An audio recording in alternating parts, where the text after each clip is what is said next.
that. Let me make that very, very clear to everybody in the room. Here he is, Robert Jenrick.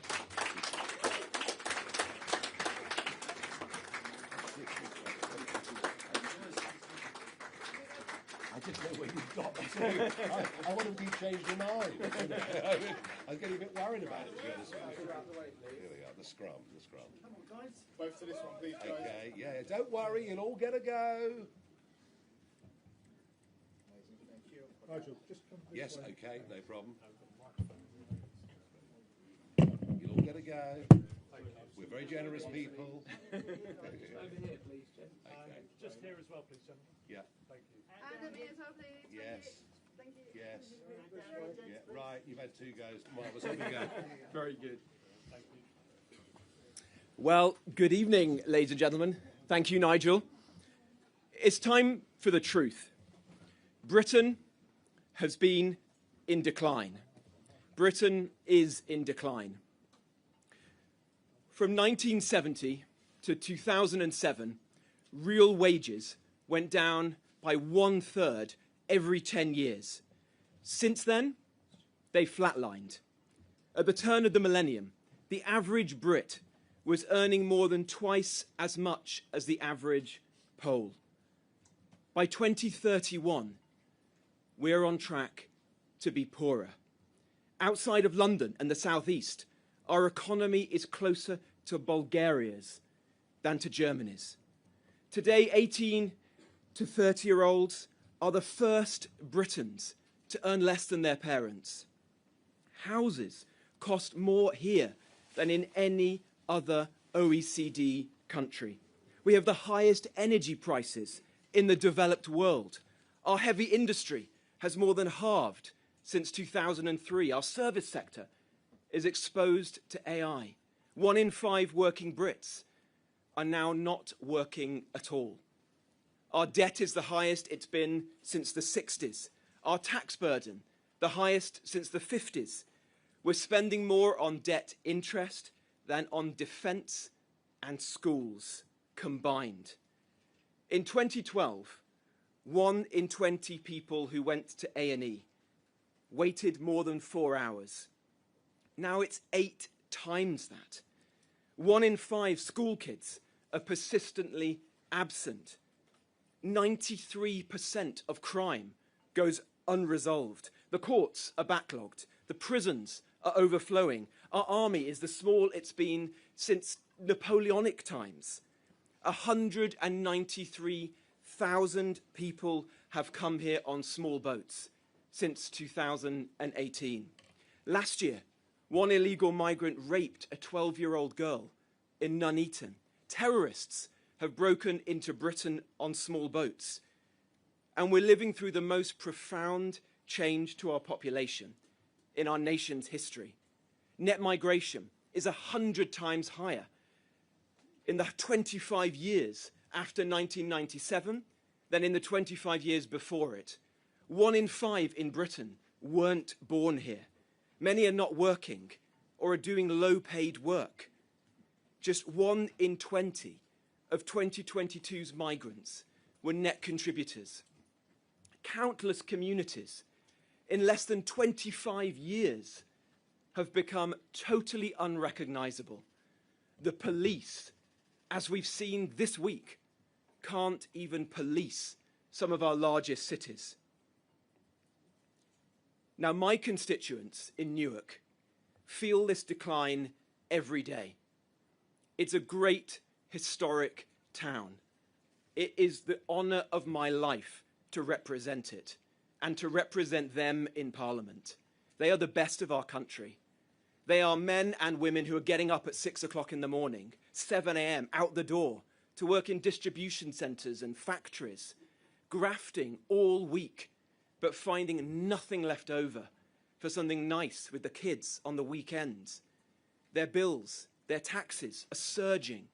Their money is taken to fund hotels for those here illegally in our country, or the lifestyle of the guy down the road who everyone knows could be working but isn't working. I challenge anyone to argue other than that Britain is completely broken. Those that came before us built a great country, the greatest country in the world, but we are set to lose it. We will, for certain, if this government gets re-elected. A suicidal energy policy, crushing workers to fund scroungers on benefits, unions running our public services, payouts to terrorists, prosecutions of veterans, the bravest of the brave. 900,000 migrants in their first year, 65,000 of them illegally, ending jury trials, cancelling elections, giving away our territory, and 35 billion quid for the privilege. These people run Britain as if they hate it. But whilst this government is accelerating our decline, they didn't begin it. We've had 20 to 30 years of this. And why has it happened? Because the two main parties are rotten. They are no longer fit for purpose. They both broke Britain, and neither can fix it. It's a conclusion about the Conservative Party that has pained me to reach, because I've been a member of this party since I was 16 years old. I've served it for most of my adult life. I have countless good friends in the party, not least my own members in Newark. They are the most decent, patriotic people I know. And I respect, I cherish the party's contribution to our country. The party of Pitt and Peel, of Churchill and Thatcher. But our country is in a precarious, dangerous position. And my first loyalty, our first loyalty, must be to our country. Turning it around will require each and every one of us to speak the truth. And not just to speak it, but to act. What's the truth? Both Labour and the Conservatives broke Britain, and both are now dominated by those without the competence or the backbone needed to fix it. Both parties, if judged by their own actions, are committed to a set of ideas that have failed and are failing Britain. Labour started mass migration, but the Conservatives ramped it up. After 2019, the Conservatives almost left us without a border. 5 million came, 3/4 not to work. When I was Minister for Immigration in late 2022, I fought colossal fights for reductions in legal migration alongside Suella Braverman. There were 23 people in cabinet back then. Just 1 or 2 others were with us. Most of the party ultimately wanted what they viewed as cheap labour. And it's the same on illegal migration. Blair enshrined the ECHR into British law. He put the so-called human rights of illegal migrants, of terrorists, of criminals, above our national security. But so did the last Conservative government. I will never forget, attending a cabinet meeting in Downing Street, where a plan to stop the boats was signed off. But everyone, to a man and a woman round that table, knew in their hearts it was not going to work. Some even joked about it. I left Downing Street that night, resolved to resign from the cabinet. And I've never forgotten that. And it isn't just immigration. Let me be very clear. In 2008, Miliband legislated that we put major cuts to our emissions above having cheap and reliable energy in our country. For the poorest, for our heavy industry, for each and every business in our land. What did the Conservative Party do? It didn't just keep and execute his plan, it doubled down on it with insane net zero targets. And now, Ed Miliband is back, and he's gladly picked it up again. Immediately after the last election, I said, I think more than anybody else in the Conservative Party, the truth about the last Conservative government. The day after the general election, I said the Conservative Party had failed in government, that there was hardly a principle they didn't betray. Hard taxes, they were left at a 70-year high. Sound money, well, the debt tripled. Defence, utterly hollowed out. Work should pay, welfare exploded. Law and order, prisons overflowed. In betraying its principles, the Conservative Party betrayed its voters, its members, and the men and women who elect me in Newark and Nottinghamshire. And let's be very clear with ourselves. This didn't just happen. It wasn't bad luck. It's because over time, most of the party in Westminster lost its way. The principles were betrayed because a critical mass don't believe in those principles at all. After the last election, I hoped, like others, that the Conservative Party would change, reckon with our mistakes, with humility, that it would repent. I said this after the election, and I fought for it. I fought for it every day. That's why I stood to be leader of the Conservative Party. That's why I picked myself up the day after I lost the leadership of the Conservative Party and kept fighting, because I hoped that it would be possible. But over the last year, I've realised that I was naive. It hasn't happened. Most of the Conservative Party in Westminster are in denial, or worse, they're being dishonest about what the party's done. At a recent shadow cabinet debate, a conversation broke out. The question was put to the group, is Britain broken? I said instinctively, it's broken. Almost everyone said, it's not broken. And we were told, that is the party line. A few had a third position. It is broken, but we can't say so, because the Conservative Party broke it. If they won't admit publicly to you, the British people, what they broke, what possible faith can you have in them to fix it?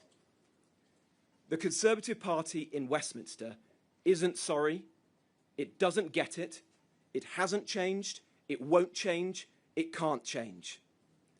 Now, the people I'm about to mention are all decent people. But because I'm here today, I need to explain myself. I owe that to you, the public, and to the people who elect me. Look at the top table. The Shadow Chancellor, Mel Stride, has rightly attacked Labour for hiking taxes to fund more scrounging. But there's just one problem. He was the cabinet minister who oversaw the explosion of the welfare bill.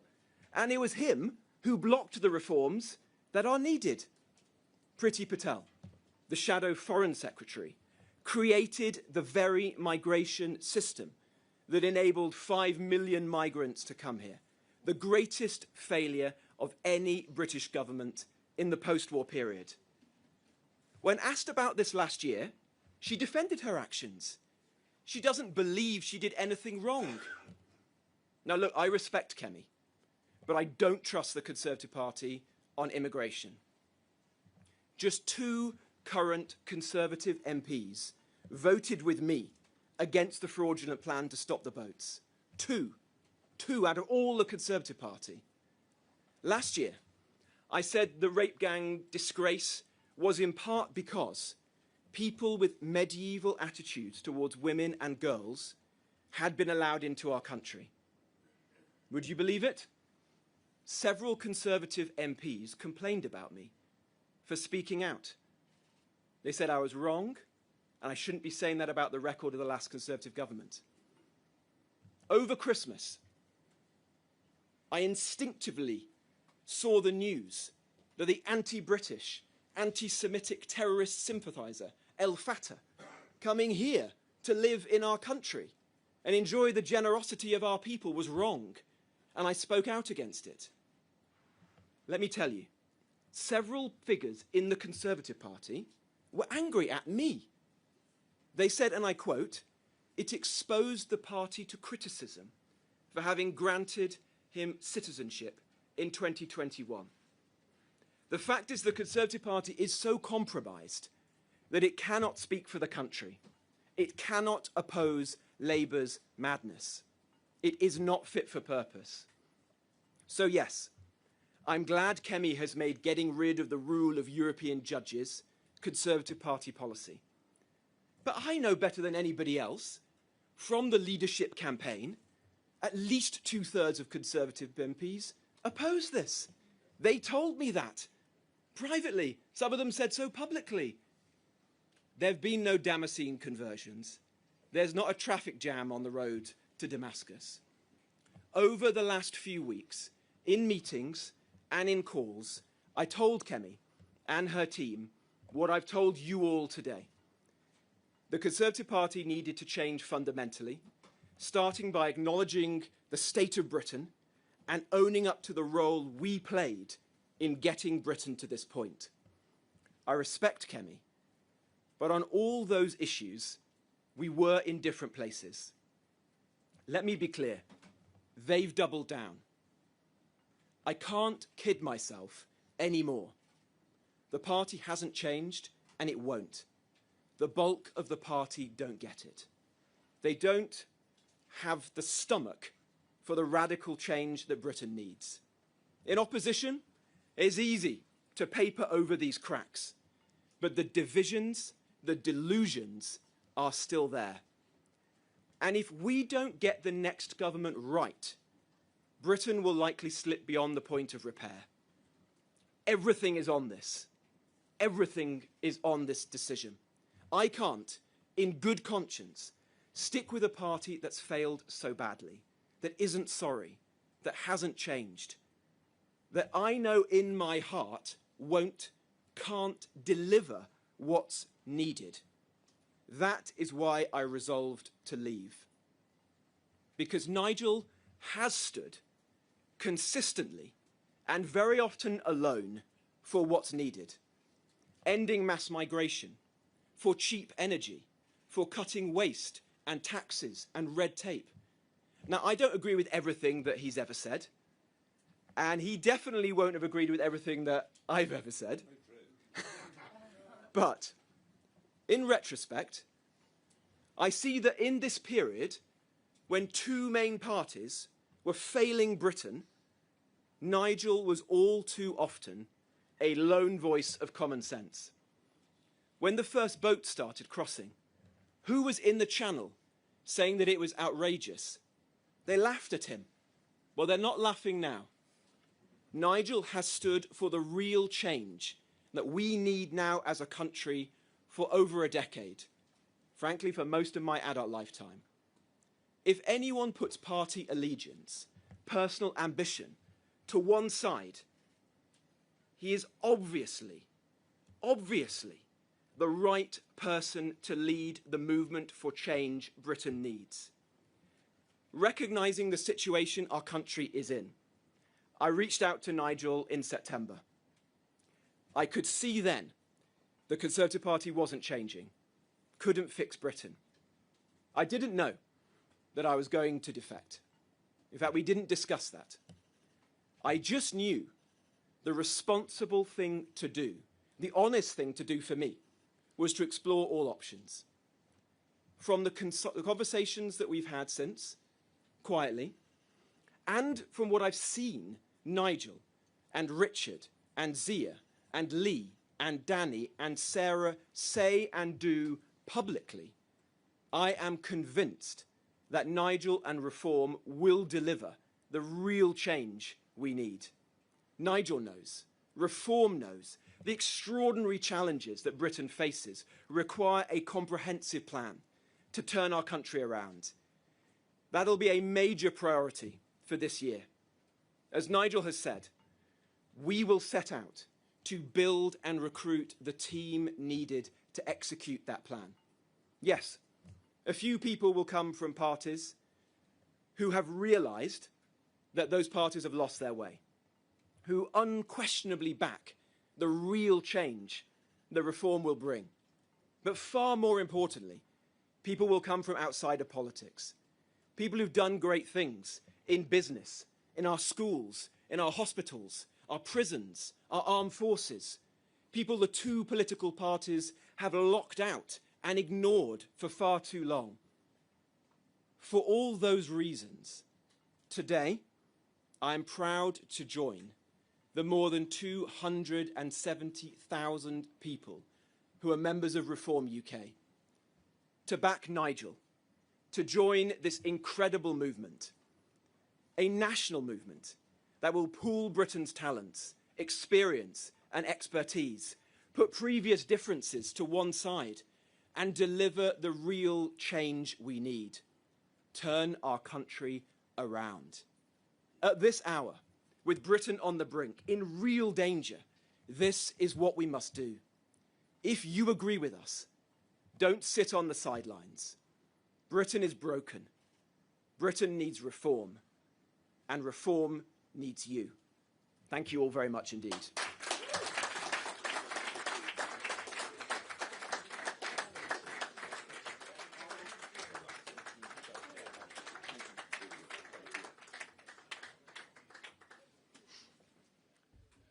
Robert, thank you very much indeed, and welcome on behalf of 270,000 of us. That was passionate, it was full of energy, conviction and determination, and that's the one great thing. Robert is determined to make a very, very big change. Now, unsurprisingly, we have a list of questions. We're going to begin with Chris Mason, BBC News. Thank you both.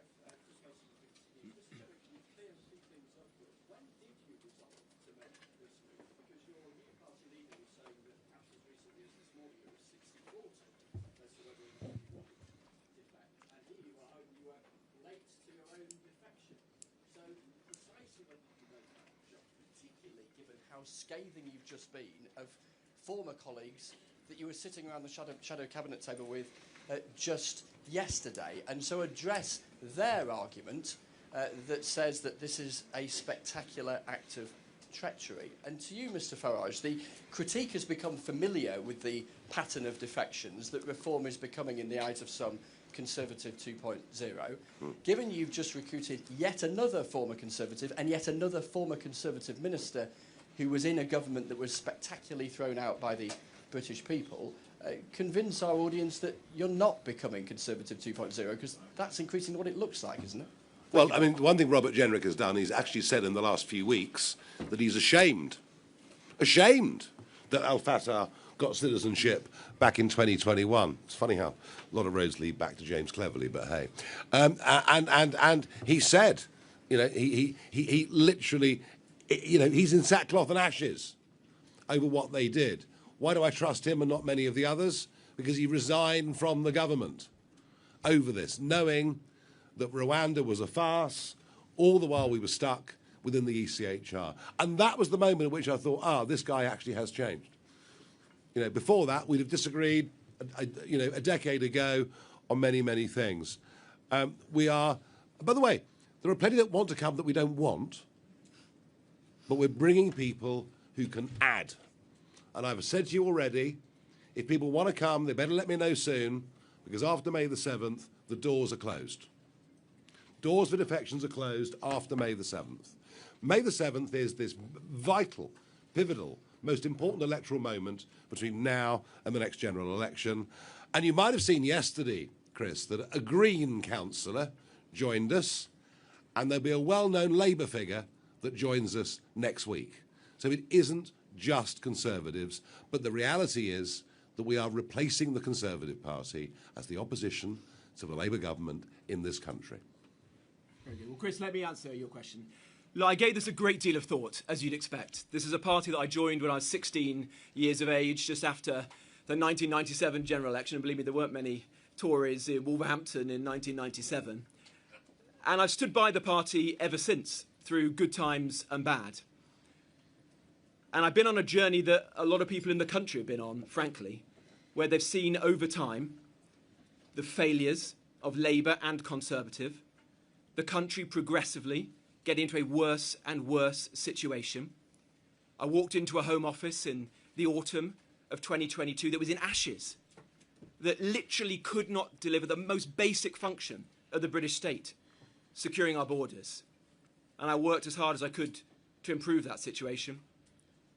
When I lost faith in the Conservative government and the Prime Minister, I resigned. The only person who resigned on principle from the last Conservative government. And then after the last general election, I made an argument to the Conservative Party, and in some respects haven't stopped making that argument, that it failed the country, that it needed to be painfully honest about the mistakes that it had made, to really show to the public that it was sincere in that, and then to set out the serious answers to the big challenges that face our country right now.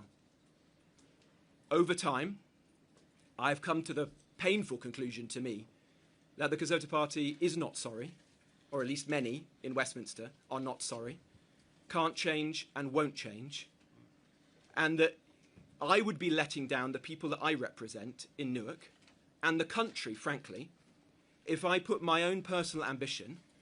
Do I want to be leader of the Conservative Party? Do I want to sit around the shadow cabinet table above the most important thing to me and to everyone else, which is how do we get rid of this failed Labour government, and how do we replace it with a government that can actually fix this country and turn things around for my children, my grandchildren, and my constituents?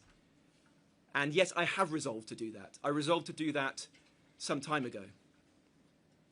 And I came to the conclusion that everyone who shares my conviction has to put aside personal loyalties, has to put aside party political considerations, and get behind Nigel. Because after the next general election, the choice is going to be this: Starmer, or whichever non-entity replaces him, or Nigel Farage. And it does not take me one blink of an eyelid to say to you that I want Nigel to be our Prime Minister after the next general election. That is the only way we will save our country. And so patriotic people who share my views have to rally behind Nigel and reform right now.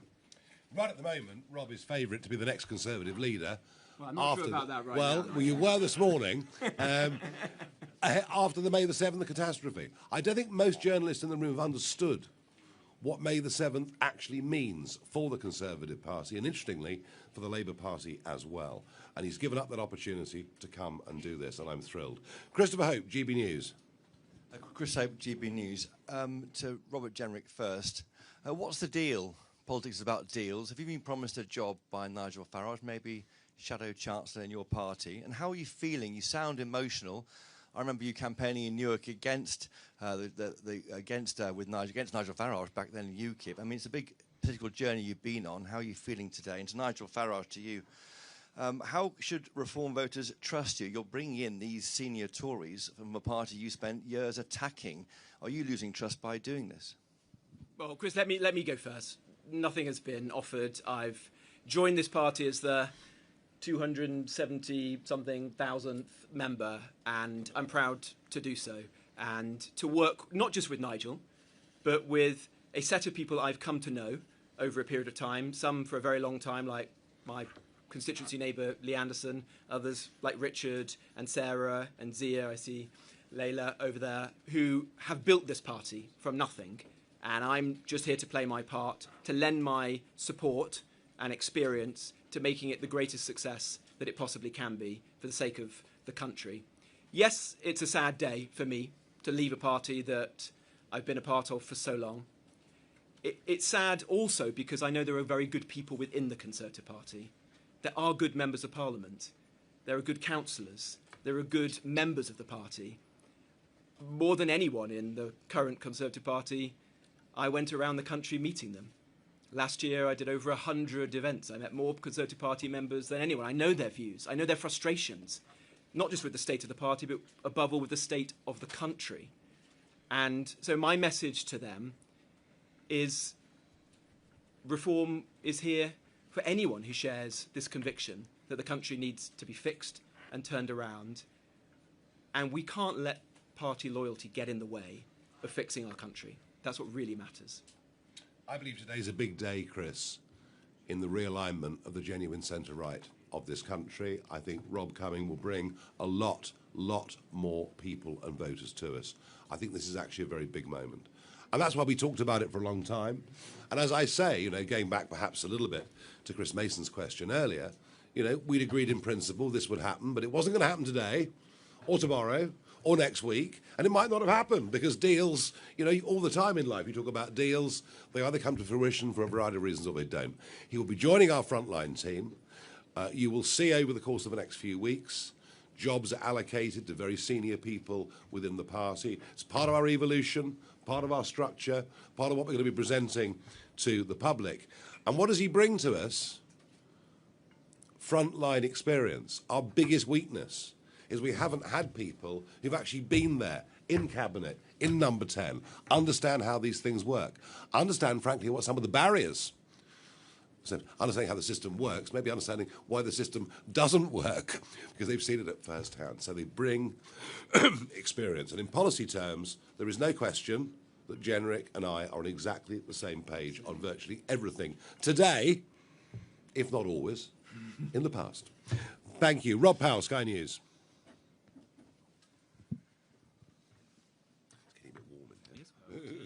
Hi, thank you, Rob Powell, Sky News. Mr. Jenrick, you've said it's the honour of your life to serve the people of Newark. Your association says that you've betrayed them today. If you respect your constituents so much, why not call a by-election and stand as a Reform candidate? And Mr. Farage, I think by my count, Robert Jenrick's the 7th member of Boris Johnson's government to join your party in recent months. You say you're a new reforming force in politics. How can you claim that if, by your own definition, you're bringing in so many people that cause the mess you're trying to clear up? The Five-Star Movement in Italy, launched by Beppe Grillo, the famous Italian comedian, and I served with his people in the European Parliament, he said, we will only have people standing for Parliament who have never been involved in politics at any level ever. And they got lots of votes, and lots of MPs, and they went into coalition government. And guess what happened? It was a complete catastrophe because no one knew what to do. And I am proud of the fact that we're going to have candidates standing from all walks of life, all different disciplines. Very, very few what you would consider professional politicians. But we have to have some. We've even seen it in our county councils. You know, Richard's been going around the country. Lancashire, for example, we have a guy who'd run a district council for years, knows what he's doing. He was able to go into Lancashire County, get a grip of it on day one, whereas for others, it's taking a bit longer. If we win the next general election, the public won't give us very long. The public will say, you guys are the last chance saloon. Yeah. Unless you guys can get control of our borders, unless you guys can start gripping the issues that really affect our lives, you know, we'll lose faith in you, perhaps very, very quickly. So we need the experience, and I think that's absolutely vital. Well, and to your point, Rob, I haven't seen whatever this central office press release is that you're referring to, but look, I don't intend to call a by-election. But I'll say this to you. I was elected at the last general election against every poll, all the MRP polls and whatever that journalists like yourself were putting out. And that, I believe, was because my constituents knew that I stood up for them. I was willing to do things which are difficult, sometimes be very independent-minded. They respected the fact that I had resigned from the last Conservative government. In fact, there were a lot of Reform voters in Newark who decided to bite their tongue and not vote Reform and to vote for me at the last general election precisely because of that. And my constituents know that I'll continue to do that, to be the strongest possible voice for them and for the issues that they care about. And, above all, to hold this failing Labour government to account. The thing that unites most people in my constituency is this. They want Starmer out, and they want a good government in that's going to fix our country. And I am convinced that this is the only way that we can achieve that, and I must play my part in that. Shihab Khan, ITV News. Shihab Khan, ITV News. Robert Jenrick, my first question is to you. You've been very scathing of your previous colleagues. You've said that the Conservative Party contributed to the breaking of Britain, yet in that period you served in a number of roles. You were Housing Secretary, you were a Health Minister, you were an Immigration Minister, you were in the Treasury. My question to you is, did you contribute with your actions and did you play a part in what you say is the breaking of Britain? And Nigel Farage, my question to you is, the man sitting next to you is clearly very ambitious. He ran to be leader of the Conservative Party. Can you trust that he doesn't want to be leader? I think we've just given away the idea of being leader of a political party, if I may say that. Look, no one joins Reform unless they believe that Nigel Farage is the best man, not just to lead this party, but to lead our country. That is why I've done this. That's why I've put aside my own personal ambition, whatever the bookies say about being leader of the Tory party. I've done it because I think Nigel is the man to lead this country. And I'm going to work every day for the next 3.5 years, or whenever the general election is, it may come sooner than that, to make sure that happens. Thank you. Gary Gibbon, Channel 4 News. Thank you very much. Do you think, Robert Jenrick, this is an inflection point for the Conservative Party, that if you'd become leader, first attempt or even a second attempt if that had happened, there might have been a pre-election pact, a possibility of that with Reform. The chances of that are now zero. And Nigel Farage, the question you were just asked, I mean, a few people have been texting me listening to Robert Jenrick saying that sounded like a leadership bid. Would he make a good successor? Well, if a very good speech is a leadership bid, I want a lot more of them. Yeah, Nigel will speak for himself and for the party, but I don't believe there is likely to be or should be a pact or a deal with the Conservative Party. The message I've just delivered to you today is that I think the Conservative Party has failed to understand the mistakes that it made, has not repented for that. Why would anyone in this country hand the keys back to these people to take it forward and hope that they would fix the country? That is my painful conclusion of the last few years. And to your point about, or the point that was made a moment ago about my own record, look, I think the Conservative Party failed in government. Nobody has been more honest about that than myself. There were battles that I fought to build more homes, let down by Boris Johnson, to get immigration down, let down by Rishi Sunak. But did I contribute to mistakes? I'm very open and honest to say, yes, I did. That's why we've got to make sure this never happens again. And I believe Reform is the best way to ensure that doesn't happen and we can actually fix the country. I thought your story about the recent shadow cabinet meeting was very revealing. You know, they debate, is Britain broken? A couple say yes. Most say, good Lord, no, everything's absolutely marvellous. And then some say, well, we can't admit it because we actually contributed to it. And so I'm actually, yes, I am prepared to accept those who put their hands up and say we failed. And bear in mind, Gary, I put a level of trust in the Conservative Party back in 2019 at that election. And I, like many millions of others in Britain, feel betrayed by them. And you only do deals, you only shake hands with people you trust. And we are going to replace them. And they will cease to be, I repeat, a national political party after May the 7th this year. Just you watch. And if I may just say on your question about an inflection point, I do think we are at an inflection point. Perhaps a slightly different one to the one that you were suggesting, but there are many millions of people in this country who voted Conservative at the last general election. They were often doing so through gritted teeth. Perhaps it was a force of habit. Perhaps they hoped that the Conservative Party would learn its lessons and change.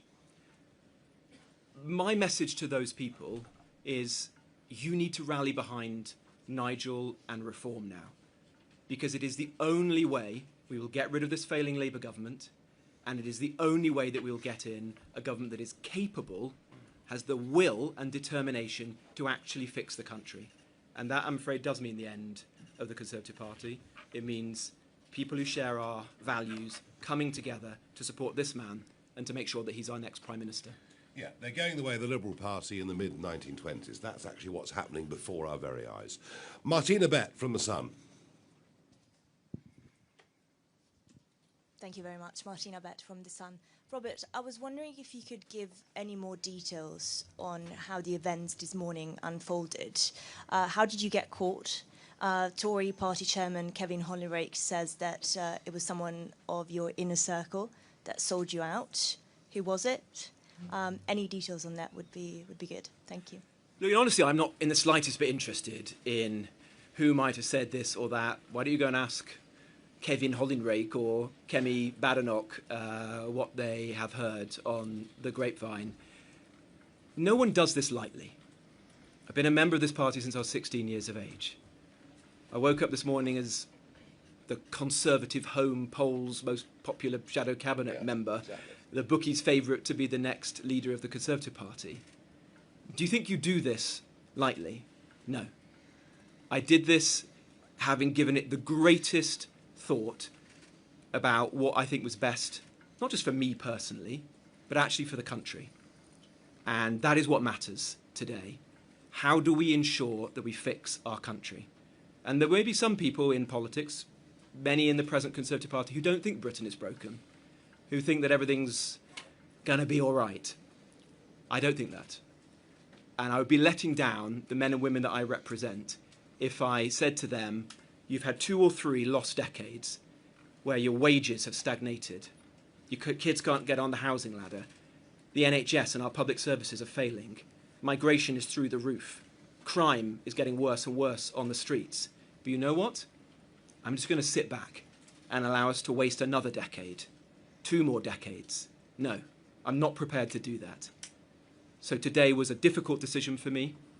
It's not one that I took lightly, but I am convinced in my heart that this is the right thing to do for the country. James Hill, Spectator. Thank you. Mr. Jenrick, last summer you called for Zia Youssef to be booted out of Reform about a tweet, and there was a whole long-running Twitter battle with him. How are you going to smooth over relations with the new colleagues? Look, in politics, people say lots of different things, and whatever Zia or Nigel, anyone may have said, worse things have been said about me in my life. The most important thing is that we work together successfully as a team, and that is exactly what I intend to do. I have the highest respect, not just for Nigel, or else I wouldn't have joined his party, but for Richard and for Zia and Lee and Sarah and Danny, those who built this party. And I'm just the latest member, the latest recruit to their cause. And so I'm just going to do everything I can to help and to support them to make sure this is a success. Zia feels utterly betrayed by the 2019 Conservative government, and he wears it on his sleeve, and he pretty much tends to blame every single human being that was involved in it, but I'm teaching him the values of forgiveness, and it'll be okay, I promise you. I'm just the softie in Reform, you know, I mean, that's just the way it is. Ellie Wheatley from Guido Fawkes.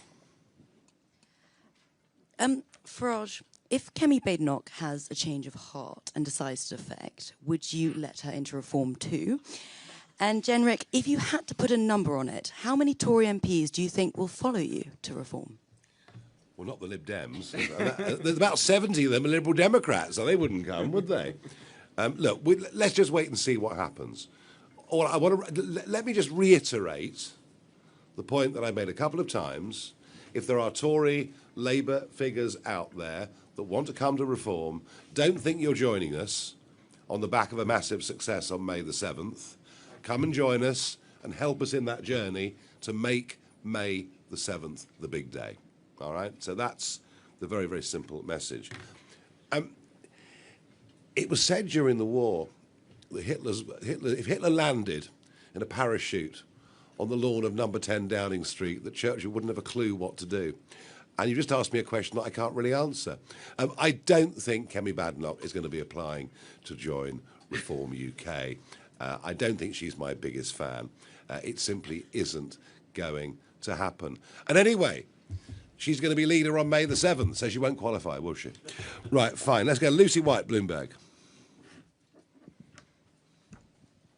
Thank you. You talked earlier, Nigel, about deals and deals to be done between yourself and Robert Jenrick. Mr. Jenrick, what were you hoping to get out of that deal? And do you feel like you might have given away or you might have lost some of your leverage by this being leaked if you were hoping to gain a better position? Well, that would depend whether he was dealing with an honourable person or not, wouldn't it? OK, thank you. We'll move on. Deals. A deal is where you talk about the terms upon which someone joins, what they might be able to do for you. I haven't offered him a rank, I haven't offered him a title, I haven't offered him a position, I haven't offered him money or anything like that. We were in conversation actively in conversation as to what the best fit was for Robert as part of the front team, joining the people you see in front of you. And a cynic would say his position was weakened, but you know what? I'm carrying on the conversation. Now it's done in exactly the same spirit as I did before. Let us go on to Emilio from Politico. A spy. So, I mean, you're condemning the Conservatives for not accepting that they broke Britain. You have sort of touched on this a little bit just now, but I mean, are you accepting that you are part of that group that broke Britain? Which elements would you say that you had a hand in breaking? And are you going to apologise for the public? That's the same the Conservatives need to do. Surely the public needs to hear you apologise for your role in that. And Nigel, I mean, you're both kind of accepting, well, you're completely accepting that the Tories failed and the Tories broke Britain. So you're accepting a failure. Is that the kind of Conservative that you want helping you in government, really? If people are honest enough in public life to put their hands up, to say they got it wrong, to effectively say they're ashamed, that's what Jenrick said. I'm ashamed. How much more do you want from him? What do you want, sackcloth and ashes? You know, he's already said he's ashamed of some of the things that government did. I think he's pretty much been down that path. And I want people who recognise what went wrong. I want people who understand what re-establishing that bond of trust between the electors and the elected is. And I want people who've got experience of what it's like to live, breathe and work on the front line. It's the experience of failing in government. Well, you know what? Most people who succeed in business have failed in business to begin with. And maybe that's something this country needs to think about a little bit more. That the road to great success very often is littered with failures along the way. The clever people recognise those failures, adapt and change. And there's little doubt that in terms of political conviction and thought, that Robert Jenrick has changed enormously over the course of the last decade. I don't think you need to defend yourself any more than you have, frankly. Well, I think he's... look, if he says I'm ashamed of what we did as a government, as I say, I don't know what more you want. David Williamson from The Express.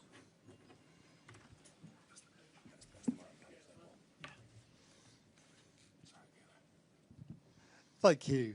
One of the questions which will be asked is, the right is now clearly split, and the battle between the Tories and Reform is going to be personally bitter. Do you fear that this is actually going to leave the door open, if there is no possibility of a pact, to an alliance between Labour, the Greens, the Lib Dems and whoever else might be in at the next election?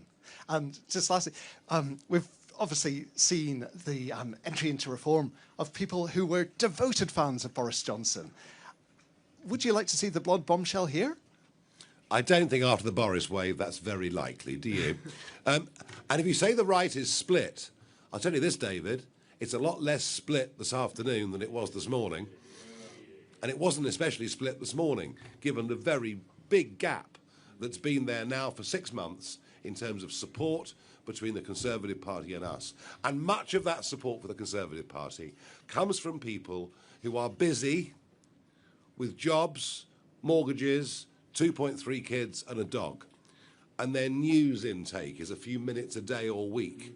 They don't think about elections or politics. They're too busy struggling on.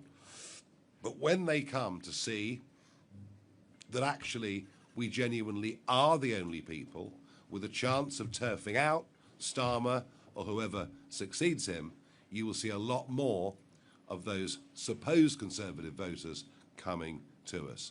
What you've seen today is actually a very fascinating, historically perhaps significant, reuniting of people on the centre-right. OK, let's keep moving on. Let's go to Tim Stanley from the Daily Tea.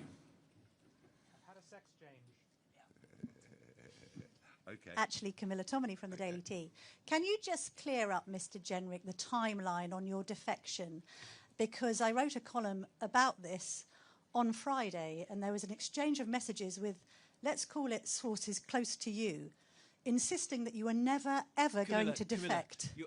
It's no surprise that if you phone me, I don't have to tell you everything you want for your column, Camilla. Well, no, I'd already written the column at that point, but I just wanted clarity, like Chris Mason at the BBC and all the other journalists here, that when you said you were never, ever going to defect last Friday, that you were in fact lying, and therefore the accusation that you're untrustworthy may be true? That's my question. Camilla, I'm very sorry to disabuse you, since I thought you were a very experienced journalist, but politicians don't have to reply to all the text messages that they get sent by journalists. And I wasn't going to give you the exclusive news of my decision, Camilla. But if you're asking me the question about honesty, nobody in the Conservative Party was more honest about the failures of the last Conservative government than me. What is the most honest thing to do, Camilla? To stay in a party knowing that its principal policy on Rwanda was a failure, or to resign from its cabinet? What's the most honest thing to do for myself and the country but to say this party is going nowhere? And if you really want to turn it around, ensure that the country is fixed, then you have to rally behind Nigel and reform. That is what I've done. Aggie from LBC.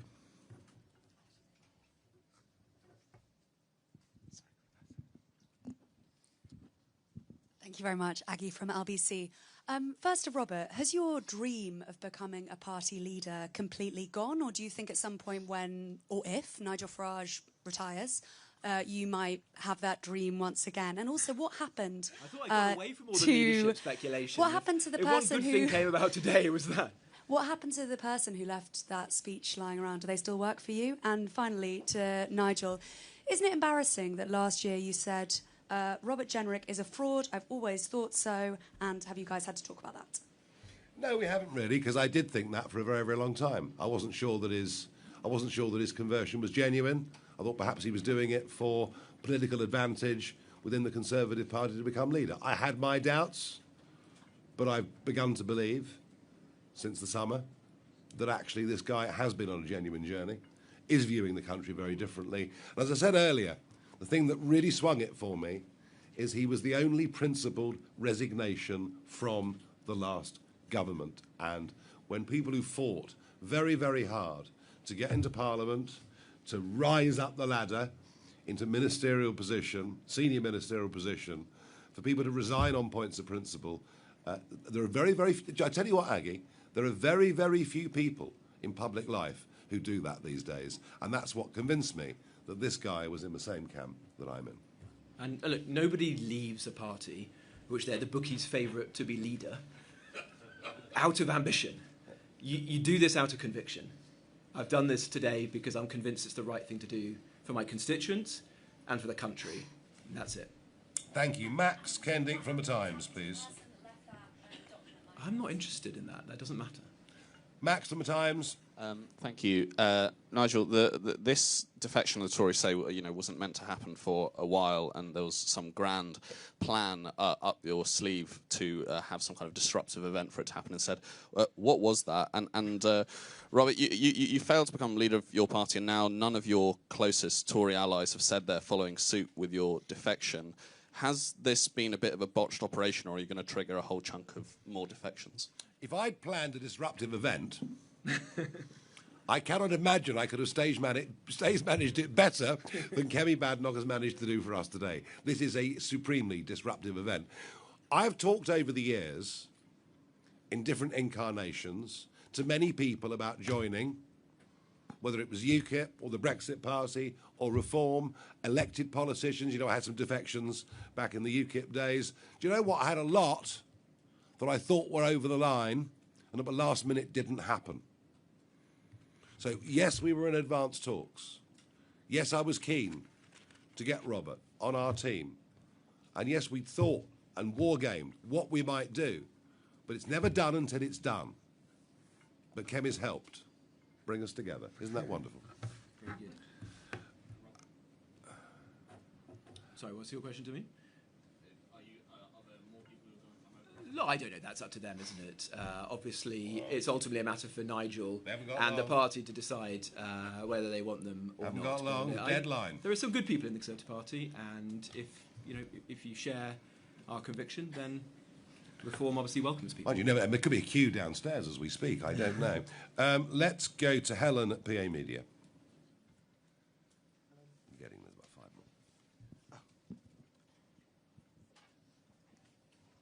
more. Hello. Mr. Jenrick, Nigel has said that you were talking about potentially defecting, but that had the events of today not happened, that may have never come about. So can you confirm that? I had resolved to leave. So when you woke up this morning, you thought you would leave at some point? Well, I didn't think I was going to leave today, but I had resolved to leave the party, and that was, as I've said, something I'd given a great deal of thought to over a very long time, and the fact that it's happened a little bit sooner, so what? In fact, it means I can get on with trying to help Nigel, help Reform to succeed slightly sooner. And how many of your Tory colleagues have you spoken to about defecting? No one. None at all? No. And Nigel, you've spoken about a Labour defector coming next week. Yeah, come and join me next Tuesday. It'd be great fun. What Marvellous. What level are we talking? Is it an I elected can't remember. politician? Come along on Tuesday. It's open to all of you. It's actually marvellous fun. Right, very good. Let's go to David at the Financial Times.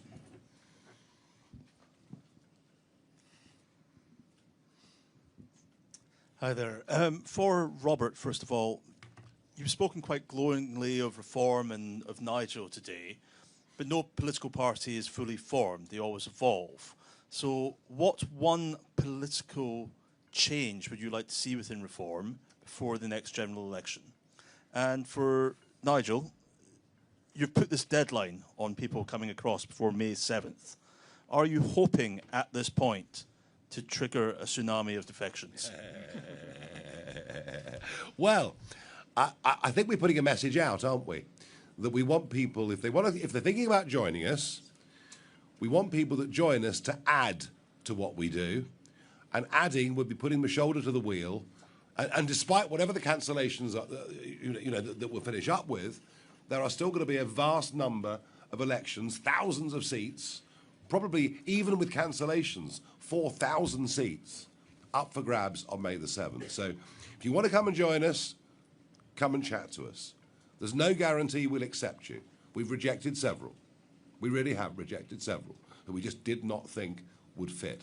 But if you want to come after we succeed on May the 7th, then we'll think that actually this trade is more about you taking from us than the other way around. And to your question to me, David, I've just walked through the door. Give me a bit of time. But Reform has come an incredibly long way in a very short period of time, to the point that it's been leading the opinion polls a couple of hundred times now. Yeah, no, it has. The country is in a desperate situation. Reform is the country's last hope. The work that falls to all of us now is to ensure that we get serious, credible plans that the country can believe in, so that if we're lucky enough to win the next general election, people can have confidence that this will be very different from the failed Labour and Conservative governments of the past. Right, four more. Kate from The Independent.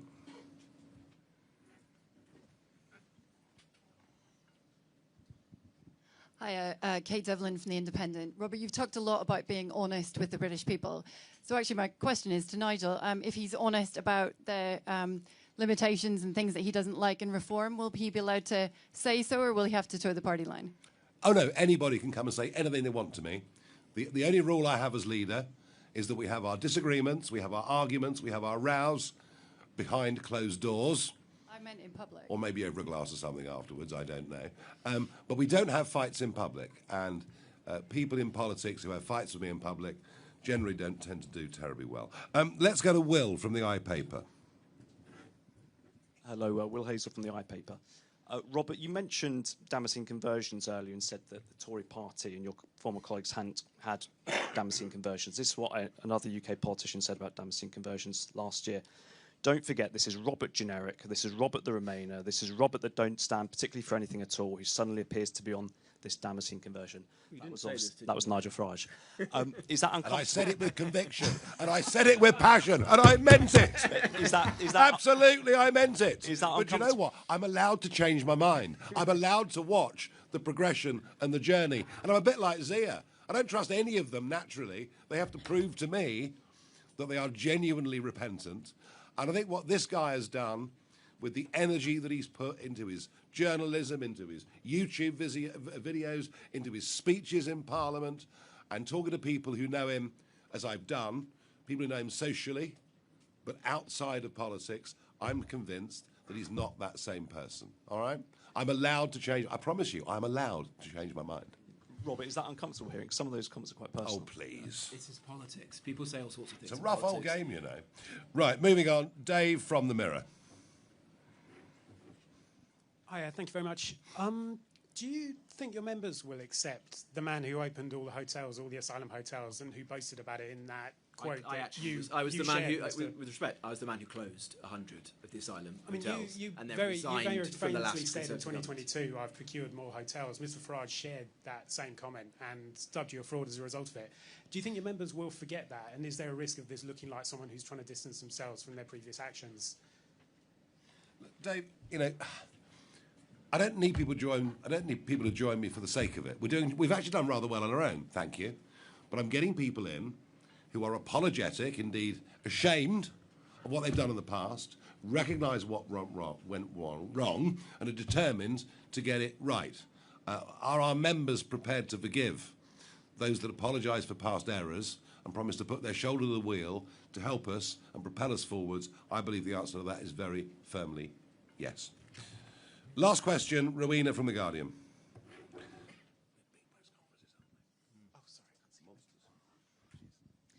Rowena Mason from The Guardian. For Robert Jenrick, you've talked to us about honesty and trust, but you said that this morning you'd already made up your mind that you'd already resolved you were going to defect to reform.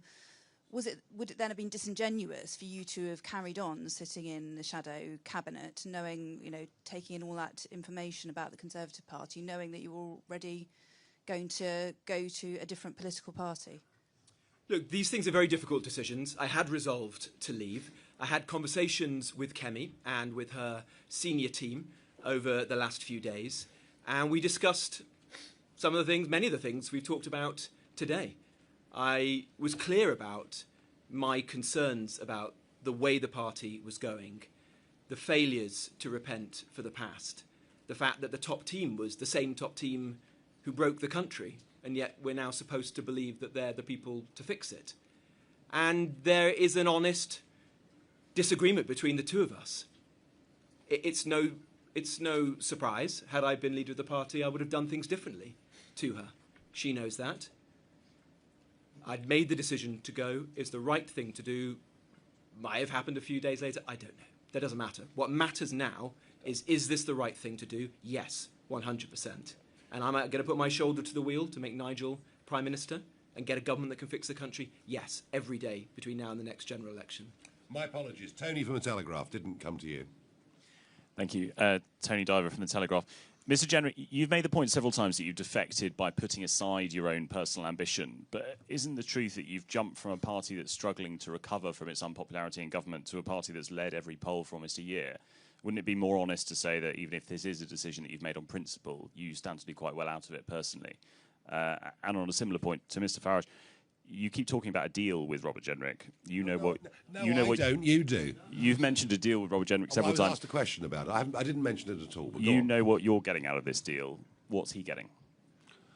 What's he getting?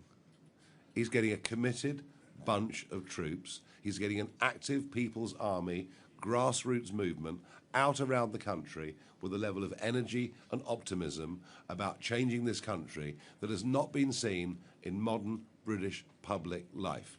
And he is becoming a part of that because he wants to help change the future course and history of this country.